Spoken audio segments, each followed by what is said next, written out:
ងផ្ញើជូនចំពោះតែស្រីស្រស់ម្នាក់ប៉ុណ្ណោះទៅទីណាជីវ៉ាអើយបងសែនស្រណោះនឹក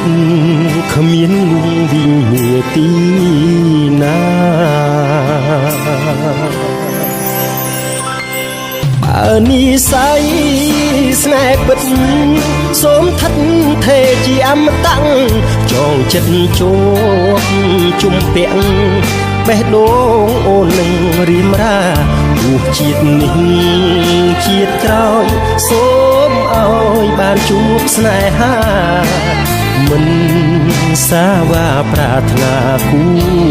ថ្មី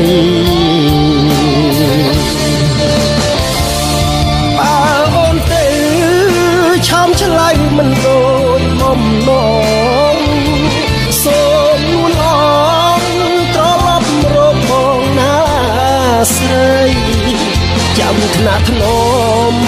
បីបំលួងលោមឆោមពិសីមិនឲ្យស្រីអន់ចិនដា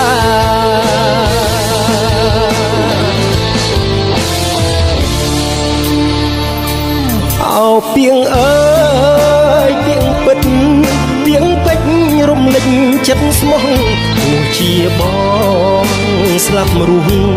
មិនបដូរឈ្មោះកននេះថាពីងកូនប្រុស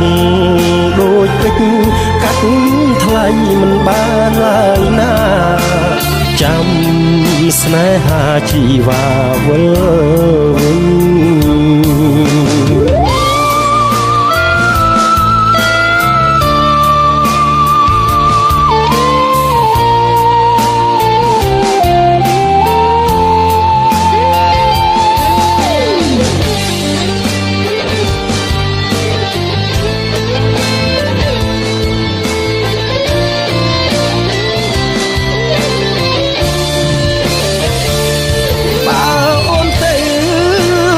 ឆ្លាញ់មិនដូចបំណងសូមនួនអងត្រឡប់រកបងណាស្រីចាំថ្នាក់ធ្នមបីបំលួងលោមឆោមពិសីមិនឲ្យស្រីអន់ចិនដា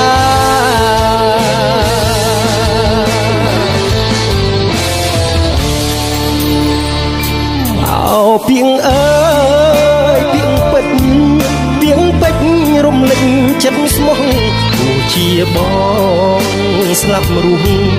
មិនបដូរឈ្មោះកននេះថាកូនប្រុស